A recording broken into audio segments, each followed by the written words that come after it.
欢迎来到新兴消息频道，请订阅频道，所以大家不要错过当天最热门的新闻。我们今天的时事通讯包括以下内容：回顾，李沁曾被国家秘密培养9年，转身却踏进娱乐圈，究竟为何？娱乐圈的美女可谓是各有千秋，高贵冷艳的，有端庄优雅的，有温柔如水的，有妩媚动人的，也有娇小可爱等。想要在美女如云的娱乐圈脱颖而出，也不是一件容易事。但很少有人能和李沁相提并论。她的容貌很干净，有一种从骨子里散发出来的古典之美，又有一种清冷感，让人赏心悦目。这样的美貌，无论在圈里圈外，都是难得一见的美貌，自然可用凤毛麟角来形容也不为过。怕是女娲也要花费很多时间和精力去创造出来吧。她不仅颜值高，而且性格活泼，演技也是公认的在线，在剧中饰演的人物总是给人留下了非常深刻的印象。但可能不知道的是，她在9年前也是一个被国家秘密培养出来的女人。作为昆曲的传人，却因为饰演《红楼梦》中的薛宝钗而放弃闺门旦的继承者地位，改行做起了演员。昆曲闺门旦的传人，昆曲是一种民族的非物质文化遗产，有着悠久的历史。同时，昆曲也被称为百戏之祖，是中国民族文化的一笔宝贵的文化遗产。李沁能学习昆曲，与他所处的地域有很大关系。他出身于江苏省昆山市，这里是昆曲的发祥地，经常会在这里听到一些唱腔，自幼耳濡目染，对此非常有很浓厚的兴趣。昆山的年轻人或许对昆曲没什么印象，但上了年纪的老人都是会哼唱的。李沁在小学时由于喜欢上了昆曲，他不顾家人的阻拦，去上了一所学校专门开设的昆曲兴趣班。父母一直教导他不要因为昆曲而耽误了学业，所以李沁学习也一直很刻苦。自那时起，他便积极参与各种与昆曲相关的表演及活动，还多次获奖。譬如2003年，李沁以《牡丹亭》游园荣获中国儿童戏剧小梅花奖，一连串的获奖与殊荣，都显示出李沁在昆曲方面的天赋。起初他只对昆曲有兴趣，后来就当作自己的职业，不走寻常考学路，而是直接进入上海戏剧学院，在那里学习。李沁于2004年被上海戏剧学校录取主修昆曲表演，天资很好，被院长蔡正仁看中。因为他的艺术天赋和表演天赋不是一般人所能比拟的。他凭优异的成绩、淡然自若的性格、清秀的面容，成功进入到花旦的核心，得到学校的大力栽培，被选为杜丽娘5代，也是昆曲闺门旦的传人。由于昆剧是国家组织的，为了不让学生接触到外面的世界，学校也进行了封闭教学。不过由于昆剧的悠久历史以及杜丽娘的名声，还是让不少人猜测她其实就是国家暗中培养出来的。学习昆曲不但要有过人的自身条件，更要有过人的天赋。昆曲是我国的一种传统文化，但在现代社会的影响下，想要学它的人就更少了，更别说一个有才华的人了。李沁以前学昆曲的时候，因为国家对这些戏曲人才很好的保护，所以一直隐藏着，好好的让他们能够有一个好的学习环境，从而可以安心把昆曲学好，成为昆曲的传承人，继承衣钵。怎奈还是抵不住花花世界的纷扰，让这位闺门旦就此离开戏曲。昆曲传承人变薛宝钗。正当所有人都以为李沁会是下一个杜丽娘的时候，她的人生发生了巨大的转折。这就是《红楼梦》中的新人物的准备与选择。那时李少红的剧组正为薛宝钗寻找合适的女主角，当时除了薛宝钗一角之外，几乎所有的角色都已经准备好了。因为这个角色必须要懂昆曲，而且还要有一种独特的气质。李少红还特意去了一趟上海戏剧学院，想要找一个有才华的演员，结果却被李沁给吸引住了，说这个女孩就是薛宝钗。他看到上海戏剧学院毕业的李沁有意将薛宝钗一脚交给他，觉得曹雪芹所处的那个年代正是昆曲最兴旺的时候，薛宝钗的角色应当是一个职业的昆曲艺人。然而这一次的选拔却并不顺利，先是遭到了校方的阻拦。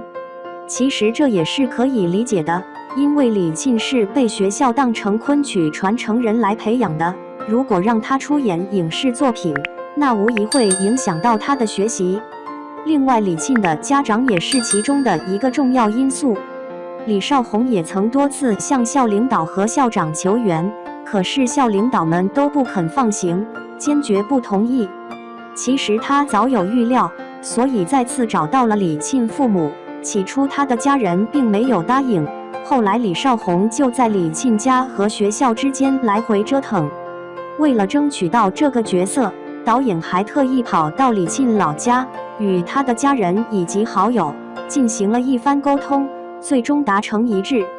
为此，李沁的父亲召开了一次家庭会议，对他要不要去演戏进行表决。最终以同意李沁去拍戏方胜出，结束了这场拉锯战。家人都答应了，但是学校却拒绝了。李少红几次三番的请求，终于得到了学校的首肯。最终学校领导还是同意让李沁自己选择，不过有一个条件，那就是他的戏份一结束就必须马上回学校。对于李沁而言，一边是自己最喜欢的昆曲，一边是自己最喜欢的演戏，一面是天上掉下来的好机会，一面却是将自己往死路上推。他陷入了两难的境地，不过挣扎过后还是决定试一试。众所周知，《红楼梦》是中国文学史上的一部经典，而李沁这种从未出演过任何一部戏的新人，当然会受到大家的关注。更何况这是一部由知名导演执导的影片，所以李沁才会不顾家长和导师的反对，毅然地选择了参演。薛宝钗一角非常成功，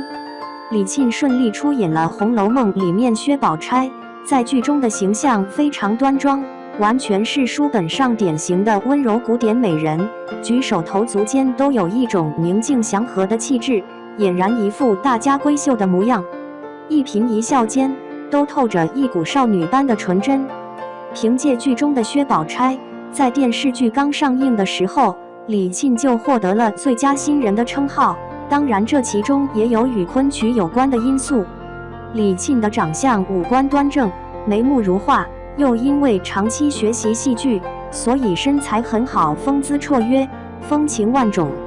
特别是他长期在昆曲中浸泡的嗓音，声声悦耳，这也是引起了李少红导演注意的原因。再加上长期的封闭生活，磨练了李沁的性格，让他能够承受孤独，同时他也能有足够的耐心去学习，去适应新环境，去展现自己的才华。终于轮到李沁的拿手好戏昆曲，他天生丽质，在经过后天的刻苦训练的加工，一登场不仅把贾宝玉迷住了，也迷住了一大群观众。这4年来，李沁一直在学习昆曲，虽说李沁承诺会继续学习，但高强度的工作精力自然也是跟不上了。《红楼梦》一出，也让李沁认识到了自己在演艺圈的潜力，也因为对演戏的热爱而真正踏入了演艺圈，走出了属于自己的路。李沁虽说走的是演员路线，但昆曲对他未来的发展也有很大的影响，这也是他在表演上有着别人无法企及的优势。例如有过昆曲演出经验的李沁，在荧幕上很快就能适应自己所扮演的角色，从而更好地诠释其中的人物。再比如在昆曲这种与世隔绝的地方，他可以专注于表演，可以在纷繁复杂的演艺圈中站稳脚跟，而不会因为外界的喧嚣而影响到他的步伐。之后李沁的演技突飞猛进，得到不少导演的赏识，在影视圈也有不小的造诣。他在2012年的电视剧《建党伟业》中扮演了杨开慧，并荣获了3妖界百花奖最佳新人提名。2017年，她以影片《白鹿原》入围上海影视节，并荣获最佳女配角奖。2018年，以《建军大业》入围百花奖最佳女主角。直到《楚乔传》的中后期，不断的黑化，才真正的展现出了元纯公主这个角色塑造的多样性。在之后，她在《庆余年》中扮演鸡腿姑娘的林婉儿，更是给人留下了深刻的印象。李沁是少数几个脚踏实地、低调、没有黑料、专心演戏的女星，但她却怀着一种感恩的心情，在成名之后依然没有忘却昆曲的熏陶。尽管不再从事昆曲行业，但李沁依然会出现在公众面前，为昆曲进行推广。她身上背负着一份使命，会在人气很高的综艺上换上一身昆曲服饰，为大家进行推广昆曲，展示传统文化的魅力。李沁曾说：“我不会后悔，也不会为自己的决定感到遗憾，但我想要在每个角色上用心去演。”谁也不清楚她走的是那一条路是对还是错，但是她与昆曲的关系并不疏远，相反，她与昆曲的关系是互补的，互相依赖的。然而9年的昆曲生涯让李沁变得单纯，一开始就被骗走了所有的钱。李沁说：“正是因为我年纪小，才会被人欺骗。”某一天，李沁接到一个诈骗电话，对方说要她转账到其他账户。心思很单纯的她就这么信了对方的话，将自己4年的工资都转给了对方。后来李沁报了警都没能追回来。一想到自己4年的工资就这么没了，就气不打一处来，眼泪汪汪的。由此可见，常年的封闭学习还是让他保留纯真在。所以从那以后，在所有的自动取款机上都会有一句话：“请勿转账给陌生人。”没错，这句话就是在李沁出事以后专门写的温馨提示语。从李沁18岁开始出演她的处女作《红楼梦》算起，4年的片酬都被骗子拿去逍遥法外了，真的是被骗了个精光，也确实是很可惜。有人说李沁是真的很单纯，很美好，为什么感觉她的人气并不高呢？或许靠实力走红，不营销自己的都不如那些流量明星有人气吧。昆曲为她的演艺生涯道路多添了一条捷径，不仅在新晋事业上有所帮助，更重要的是增添了那一份独有的古典美。是金子总会发光的，李沁在未来一定能够在自己的花路上有一番作为。当然，不管是当初如何选择，我们在人生的岔路上，在不同的时期都要坚决地选择一条更合适自己的道路。